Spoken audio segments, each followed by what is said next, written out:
복 많이 받으셨습니까? 아멘이죠? 자, 오늘은요, 회복이라는 주제를 가지고 말씀을 나누도록 하겠습니다. 제가 이 회복에 대해서 국어사전을 찾아봤어요. 그 뜻이 뭐냐면, 이전 상태로 돌이키거나 본디의 상태를 되찾음이라고 이렇게 설명하고 있습니다. 여러분도 아시다시피 저와 여러분 모두는요, 태초에 하나님의 형상과 하나님의 모양으로 지음을 받았어요. 그러니까 한마디로 뭐죠? 저와 여러분은 하나님과 닮았다는 것입니다. 아멘이죠? 하지만 지금 어때요? 여러분 스스로가 생각하실 때 하나님과 닮았다고 생각하세요? 아마도 저를 비롯해서 하나님과 닮았다고 생각하시는 분은 여기에 없으실 거예요.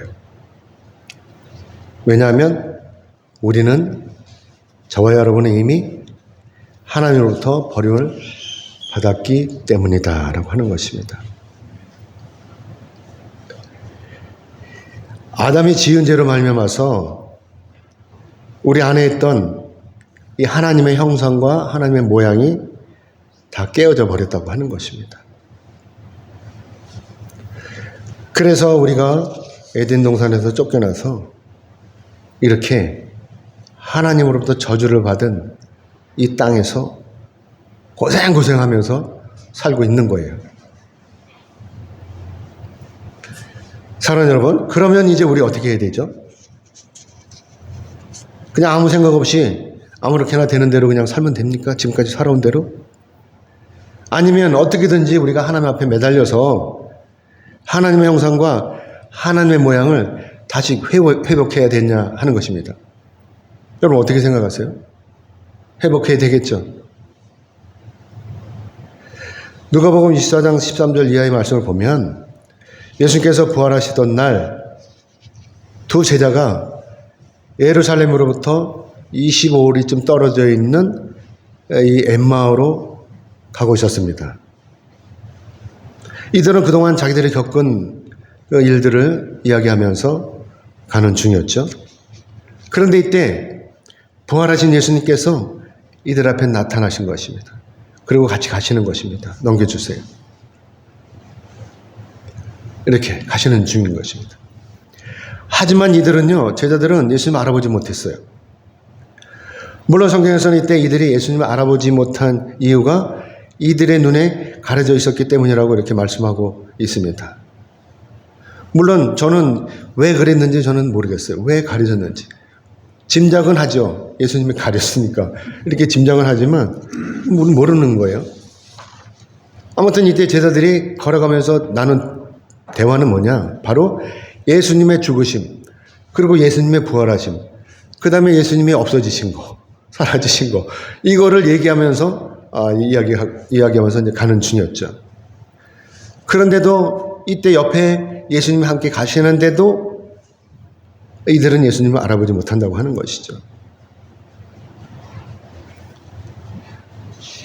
자기들 옆에 분명히 한 분이 따라오면서 자기들이 그토록 그렇게 쫓아다니다가 로마 병정들에 의해서 십자가에서 죽으시고 사흘 만에 부활하신 그 예수님께서 자기들과 함께 간다고 하는 이 사실을 까맣게 모르고 있었다고 하는 것입니다. 아무튼 예수님께서는 이렇게 제자들과 대화를 나누시다가 드디어 엠마오에 도착을 했어요. 그리고 예수님께서 제자들을 떠나려고 하시는 거예요. 그러니까 제자들이 어떻게 해요? 이때 예수님을 붙드는 거예요. 그냥 자기 동무인 줄 알고 예수님이신 줄 모르고 붙드는 거예요. 우리 들어가서 밥을 먹으면서 우리 조금 더 얘기를 하자. 그리고 같이 자자. 뭐 이랬겠죠. 그래서 결국 예수님은 못 이기시는 채하고 이 제자들과 함께 식당에 들어가신 것입니다. 그리고 예수님께서 이제 식사하실 때 떡을 들어서 축사를 하시고 떡을 떼어서 그들에게 나눠주셨어요. 그러니까 이때 그 떡을 받아먹고 이 제자들의 눈이 밝아진 거예요. 예수님을 알아보게 된 것입니다.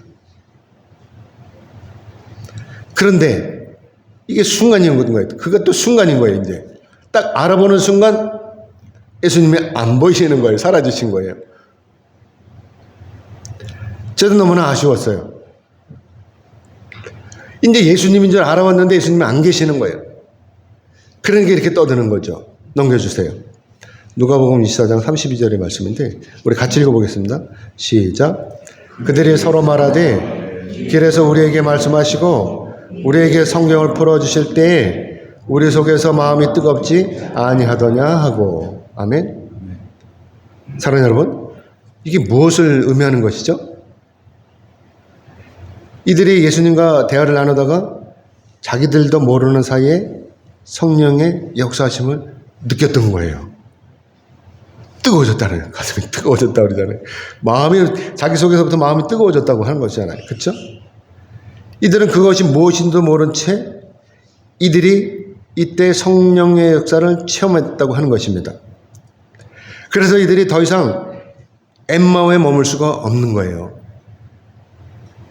뿐만이 아니죠. 시간 낭비할 필요가 없는 거잖아요. 그래 어떻게 했어요? 이들이 예루살렘으로 다시 되돌아가는 것입니다. 모든 것을 포기하고 엠마오로 내려왔다가 다시 돌이켜서 예루살렘으로 다시 올라가는 것입니다. 그리고 자기들이 직접 체험한 것을 다른 제자들에게 간증을 해야 되는 것입니다. 부활하신 예수님을 만나고 나서 다시 돌이킴으로 방금 떠나왔던 이 예루살렘으로 다시 올라가는 것이죠. 이것이 뭐예요? 이것이 바로 회복이라고 하는 것입니다. 신앙의 회복인 것입니다.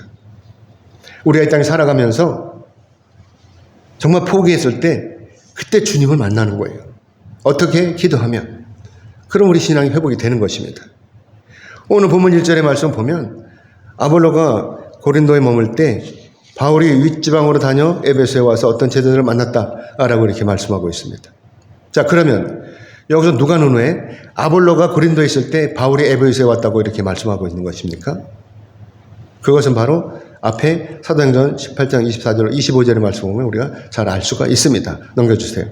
사도행전 18장 24절로 25절의 말씀 같이 읽겠습니다. 시작. 알렉산드리아에서 난 아볼로라 하는 유대인이 에베소에 이르니 이 사람은 언변이 좋고 성경에 능통한 자라. 그가 일찍이 주의 도를 배워 열심히 예수에 관한 것을 자세히 말하며 가르치나 요한의 세례만 따름이라. 아멘. 알렉산드리아는요, 애굽, 그러니까 오늘날 말하면 이집트에 있는 도시입니다. 이 알렉산드리아에는요, 다양한 인종이 살았었대요. 그 중에서도 이제 유대인과 헬라인, 그리고 이집트인들이 각각 구역을 나누어서 이렇게 이제 살고 있었다고 합니다. 근데 여기서 특징적인 것은 뭐냐면, 히브리어로 된 구약 성경을 이때 이 알렉산드리아에 있는 장로들이 헬라어로 번역을 했어요. 근데 이게 70명이 번역을 했다는 거죠. 근데 이때 번역을 할 때 구약 성경을 각자 들고 들어가서 번역을 했는데 70몇 명이 번역을 했는데요. 다 똑같았다는 거예요. 틀리지 않고 다 똑같았다는 거예요. 그래서 70인역 이렇게 얘기를 하죠. 또 다른 말로는 셉투아긴타라고 이렇게 말하고 있습니다. 이 성경이 이 구약 성경을 헬라어로 번역한 이것이 바로 이 알렉산드리아에서 했다고 하는 것입니다. 그래서 알렉산드리아가 초대 기독교의 성경 연구에 많은 영향을 끼쳤다라고 하는 것입니다. 그래서 아볼로가 이 알렉산드라 여기서 태어났다고 하는 것이죠. 그러니까 성경이 능통했다고 하는 것입니다. 그러나 여기서 누가가 지적하고 있는 문제는 바로 이런 아볼로가 성경에 능통하고 예수님을 잘 알고는 있었지만 아쉽게도 요한의 세례만을 알고 있었다고 하는 것이죠. 그러니까 결국 뭐예요? 이 아볼로가 성령을 모르고 있었다고 하는 것입니다. 그래서 앞에 보면은 18장에 보면 브루실라와 아굴라가 이 아볼로를 데려다가 성령을 가르치고 다시 성령을 가르치는 거예요. 성령을 가르치고 아가야 지방인 고린도 지방으로 이제 고린도로 파송을 했다라고 하는 것이죠. 그러니까요, 우리가 여기서 보면은 성령을 받아야 우리가 일을 할 수가 있는 거예요. 하나님의 일을. 성령을 받아야 선교도 할 수가 있는 거예요. 성령을 받아야 전도도 할 수 있는 것입니다. 아멘이죠? 성령을 받아야 기도도 할 수 있는 거예요. 이런 일이 있고 나서 바울이 에베소로 간 것이죠. 에베소 제자들에게 성령을 가르치려고 하는 것입니다. 그래서 바울이 에베소 제자들에게 이렇게 묻는 것입니다. 오늘 본문 2절의 말씀 같이 읽겠습니다. 시작. 이르되 너희가 믿을 때 성령을 받았느냐? 이르되 아니라 우리는 성령의 계심도 듣지 못하였노라. 아멘. 사랑하는 여러분, 여러분은 성령의 존재하심을 믿으십니까? 아멘이죠. 그래서 여러분 성령을 받으셨습니까? 아멘이에요. 아시다시피 우리가 예수를 믿으면요, 당연히 우리 거쳐야 되는 일이 뭐냐? 바로 성령을 받는 일이에요. 하지만 여기서 문제는 뭐냐면 사람들이 성령 무시해요. 그리스도인이라면 반드시 성령을 통해야만이 하나님과 교통을 할 수 있는 거예요. 그리고 우리의 심령이 성령을 받으면요, 날로 새로워지는 거예요. 그리고 우리도 예언도 할 수 있고 이 기적을 일으킬 수가 있는 것입니다. 예수님께서도 성령으로 잉태를 하셨고 요단강에서 요한의 세례를 받으시고 무리로 올라오실 때 그때 하늘이 열리고 이 성령 비둘같이 내려가지고 예수님의 머리 위에 임하시면서 뭐라고 그랬어요? 하늘로부터 이는 내 사랑하는 아들이요 내 기뻐하는 자라라고 이렇게 말씀을 하셨다고 하는 것입니다. 그리고 예수님께서 성령의 인도하심에 따라서 광야에서 40일간 금식을 하시고 공생활동을 시작하신 것입니다.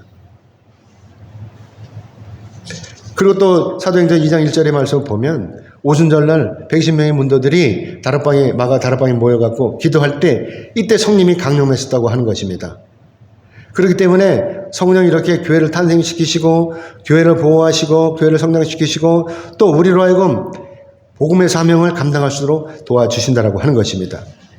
또한 성령은 우리 교회 안에서 여러 모양으로 활동하시고 나아가서 믿는 저와 또 여러분에게 이 간절히 사모하는 모든 사람들에게 어떻게 해요? 대가 없이 주시는 은사라고 하는 것입니다. 그래서 성령이요, 이 성경을 기록한 것입니다. 40명의 이 사람을 통해서 이 성경을 기록하신 것입니다. 1500년 동안. 예수님의 형상을 담아가게 해요. 성령께서. 오늘날 예수를 믿는 사람은 누구에게나 다 나타나신다고 하는 것입니다. 이 성령께서. 누구한테는 아니고 누구한테는 기고 그게 아니라 다 나타나신다고 하는 것입니다. 예수님의 활동도 성령 강림에부터 시작하셨고 제자들도 성령 강림에서부터 본격적으로 사역을 시작했다고 하는 것입니다. 예수를 믿는 그리스도인으로서 내가 성령이 충만하지 않으면 결국 세상 일을 떨쳐내지 못하는 거예요. 그리고 오히려 세상 일에 매달려서 어떻게 돼요? 더 집착을 해가지고 헤어나지 못하는 거예요. 거기서 헤매는 것입니다. 그래서 하나님과 멀어지게 되고 또 다시 억지로 여기 끌려왔는데 다시 세상으로 돌아가게 되는 것입니다. 그렇기 때문에 오늘날 저와 여러분이 기도하심으로 성령의 능력으로 새롭게 변화를 받아야 새 사람이 되는 것입니다. 신앙이 회복되는 것입니다. 그래야 비로소 하나님의 일꾼으로서 쓰임을 받게 되는 것입니다. 아멘. 아무튼 이때 바울이 에베소에 간 것은 에베소의 성도들이 성령을 모르고 있었기 때문에 그곳에 간 것입니다. 오늘 본문 3절의 말씀 같이 읽겠습니다. 시작. 바울이 이르되 그러면 너희가 무슨 세례를 받았느냐? 대답하되 요한의 세례니라. 아멘. 문제가 바로 여기 있었던 거예요. 당시 에베소의 이 제자들은요, 물론이고 오늘날 저와 여러분에게도 이 성령을 받지 않으면 결국 메마른 신앙이 되어서 메마른 삶을 살 수밖에 없다고 하는 것입니다. 그래서 우리 삶이 영적이지 못하고 세상적이고 형식적인 이런 신앙생활에 빠져들게 되는 것입니다. 그래서 로마서 8장 9절의 말씀 보면 넘겨주세요. 이런 말씀 있죠. 같이 읽어보겠습니다. 시작. 만일 너희 속에 하나님의 영이 거하시면 너희가 육신에 있지 아니하고 영에 있나니 누구든지 그리스도의 영이 없으면 그리스도의 사람이 아니라. 아멘. 우리 안에 성령이 계시지 않으면 우리 그리스도인이 아닌 거예요. 결국은 예수를 믿는다고 하지만 모양만 그리스도인인 것입니다. 그렇기 때문에 오늘날 성령이 충만한 사람이 교회 안에서 헌신할 때 이것저것 가리지 않고 적극적으로 헌신하는 거예요. 성령이 충만한 사람이 화장실 청소를 마다하겠어요? 주차관리, 우리는 그럴 일 없지만 저번에 우리 행사할 때 주차를 잘 하셨잖아요. 우리 차량 운행을 마다하겠습니까? 밤을 새우는 철야 기도를 마다하겠어요? 성령이 충만한데? 또 하나님께 드리는 예물이 아깝겠습니까? 오늘 감사원금을 10만 원 해야지. 그럼 맘 먹었다가 아이 뭐 10만 원이야, 10만 원만 하지. 그럼 만 원 넣고 오는 거예요. 이거 성령이 충만한 거 아닙니다. 내가 성령 충만하지 않으니까 불평과 불만이 입에서 터져 나오는 거예요. 난 이렇게 헌신하는데 저 집사는 뭐야? 맨날 깨꼬리처럼 찬양만 하고 이렇게 비꼬는 거예요. 성령 충만하잖아요. 사랑하는 여러분, 여러분 어떻습니까? 교회 안에서 적극적으로 헌신하고 계십니까? 아니면 아직도 망설이면서 남에게 미루고 눈치만 보고 계십니까? 그래서 바울이 이렇게 말하는 거예요. 오늘 보면 4절 같이 읽겠습니다. 4절 시작. 바울이 이르되 요한이 회개의 세례를 베풀며 백성에게 말하되 내 뒤에 오시는 이를 믿으라 하였으니 이는 곧 예수라 하거늘. 아멘. 바울이 여기서 말하고 싶은 것이 뭐죠? 그것은 바로 세례 요한이 세례를 베풀면서 내 뒤에 오시는 이를 믿으라 라고 했다는 이 말씀인 것입니다. 이 내 뒤에 오는 이가 누구죠? 바로 예수님을 믿으라고 하는 것입니다. 그렇기 때문에 사도행전 25절에 이 말씀에 앞에서 18장 25절의 말씀에서 아볼로가 일찍이 주의 도를 배워 열심히 예수에 관한 것을 자세히 말하여 가르치나라고 말씀하고 있는 것을 봐서 이때 이미 아볼로가 예수님을 알고는 있었지만 믿지를 않았다는 것을 우리가 알 수 있습니다. 그렇기 때문에 바울이 여기서 지적하는 것이 바로 예수님을 아는 것으로는 절대로 성령의 역사가 일어나지 않고 예수님을 믿어야 비로소 성령의 역사가 일어난다는 것입니다. 아멘. 그렇기 때문에 오늘날 우리에게도 성령의 역사가 일어나려면 무조건 예수를 믿어야 돼요. 예수를. 교회 나오면서도 예수를 안 믿는 거예요. 예수를 믿어야 죽은 자가 살아나는 거예요. 예수를 믿어야 병든 자가 치유가 되는 것입니다. 예수를 믿어야 귀신이 떠나가고 예수를 믿어야 헌신할 수 있는 거예요. 예수를 믿어야 죄와 사망으로부터 나의 구원이 이루어지는 것입니다. 아멘. 그래서 세례 요한이 자기를 향해 오는 사람들을 향해서 내 뒤에 오는 일을 믿어라 라고 이렇게 말씀했던 것입니다. 그냥 보라는 것이 아니라 믿으라고 하는 것입니다. 그래서 사도 바울이 오늘 본문 말씀에서 이것을 지적하면서 신앙 회복을 위해서 반드시 에베소 제자들에게 예수 이름으로 세례를 베풀고 있는 것입니다. 아멘이죠? 오늘 보면 5절의 말씀 같이 읽겠습니다. 5절 같이 읽겠습니다. 시작. 그들이 듣고 주 예수의 이름으로 세례를 받으니. 아멘. 이들은 이미 아볼로로부터 요한의 세례, 즉 회개의 세례를 받고 그리스도인이 되었어요. 하지만 이들에게 있어서 뭔가 부족했던 것입니다. 여러분 이런 느낌 아세요?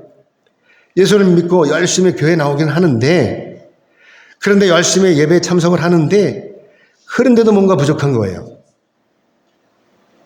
남들은 눈물을 흘리면서 손을 흔들고 막 찬양을 하는데, 그러면서 소리를 지르면서 기도를 하는데, 근데 나는 맹숭맹숭한 거예요. 그래서 눈만 떴다 감았다 하면서 이 기도가 언제 끝나는 거야?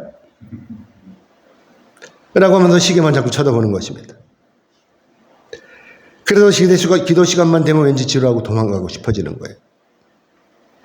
아마도 당시 예배에서 이 제자들이 이랬을 거예요. 이런 마음이었을 거예요. 그래서 하나님께 드리는 신성한 예배가 그야말로 형식적이고 기계적이고 세상적이었다고 하는 것입니다. 이것을 바울이 본 거예요. 그래서 바울이 제자들에게 손을 얹고 안수하는 것입니다. 오늘 6절의 말씀을 같이 보겠습니다. 같이 읽겠습니다. 시작. 바울이 그들에게 안수하며 성령이 그들에게 임하심으로 방언도 하고 예언도 하니. 아멘. 성령이 임하시면 저 여러분에게도 이런 기적이 일어나는 거예요. 그동안 세상적이던 내가 완전히 영적인 사람으로 변화를 받는 것입니다. 그래서 예수님께서 사도행전 1.8절의 말씀에서 이렇게 말씀하고 있죠. 넘겨주세요. 사도행전 1.8절의 말씀입니다. 시작. 오직 성령이 너에게 임하시면 너희가 권능을 받고 예루살렘과 온 유대와 사마리아와 땅끝까지 이르러 내 증인이 되리라. 아멘. 성령을 받아야 예수님의 증인으로서 온 천하를 돌아다니면서 예수님을 증거하게 되는 것입니다. 하나님의 나라 복음을 증거하는 것입니다. 나를 위해서 오신 하나님, 나를 위해서 십자가 위에서 죽으신 하나님, 나를 위해서 사망에서 부활하시고 지금도 나를 위해서 하나님 보좌 우편에서 중보하고 계시는 우리 주님을 우리가 증거할 수가 있는 것입니다. 아멘. 그래서 예수님께서 마가복음 16장 17절 18절의 말씀에서 이렇게 말씀하고 계십니다. 마가복음 16장 17절 18절입니다. 같이 읽겠습니다. 시작. 믿는 자들에게는 이런 표적이 따르리니 곧 그들이 내 이름으로 귀신을 쫓아내며 새 방언을 말하며 뱀을 집어 올리며 무슨 독을 마실지라도 해를 받지 아니하며 병든 사람에게 손을 얹은즉 나으리라 하시더라. 아멘. 우리도요, 저와 여러분도 성령을 받으면 이렇게 기적이 일어나는 것입니다. 뱀을 집어 올리고 무슨 독을 마셔도 해를 받지 않고 병든 사람에게 손을 얹으니까 병마가 떠나가는 것입니다. 아멘. 그런데도 불구하고 우리가 어리석게도 내 힘으로 살려고, 내 능력으로 살려고 이렇게 헤매고 버둥대니까 힘이 든 거예요. 밤새도록 돌아다녀요. 밤새도록 돌아다녀봐야 뭐가 생기나. 병이 들고 지치는 거예요. 그 이내 나가 떨어지는 것입니다. 인생을 포기하는 것입니다. 아이대로 죽었으면 좋겠다. 포기하는 것입니다. 아시다시피 우리가 기도할 때 성령으로 기도하면요, 얼마든지 오래 할 수 있어요. 보잘것없는 내 능력으로 기도를 하려고 하니까 한 자리에서 30분을 못 넘기는 거예요.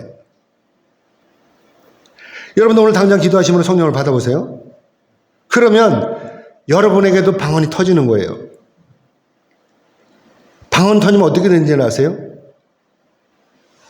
시간이 구애를 받지 않아요. 금방 시간이 지나간 것 같아요. 여러분도 전화하시 하나님과 교제하면서 몇 시간씩 기도를 할 수가 있는 거예요. 방언이 터지면. 성령의 능력으로 하나님과 교제를 하는 거예요. 내 생각만 아뢰는 것이 아니라 하나님과 교통을 하는 거예요. 하나님께서 가르쳐 주시는 거예요. 어떻게 하라고. 근심 걱정만 하지 말라고 하나님께서 가르쳐 주시는 거예요. 이뿐만 아니에요. 베드로처럼 병든 자도 고칠 수 있어요. 사도행전 3장 6절로 8절 같이 읽겠습니다. 넘겨주세요. 같이 읽겠습니다. 시작. 베드로가 이르되 은과 금은 내게 없거니와 내게 있는 이것을 내게 주노니 나사렛 예수 그리스도의 이름으로 일어나 걸으라 하고 오른손을 잡아 일으키니 발과 발목이 곧 힘을 얻고 뛰어서서 걸으며 그들과 함께 성전으로 들어가면서 걷기도 하고 뛰기도 하며 하나님을 찬송하니. 아멘. 이것이 바로 성령의 능력이신 것입니다. 그럴 때 우리가 여기서 분명히 알아야 할 것은 바로 이런 기적이 그 옛날 초대교회 때 베드로에게서만 일어나는 것이 아니라 오늘 저희 여러분에게도 동일한 기적이 분명히 일어난다라고 하는 이 사실인 것입니다. 아멘. 우리가 예수를 믿고 기도하면 안 되는 일은 없어요. 우리에게도 성령이 임하시면 우리의 신앙이 완전히 회복이 되는 것입니다.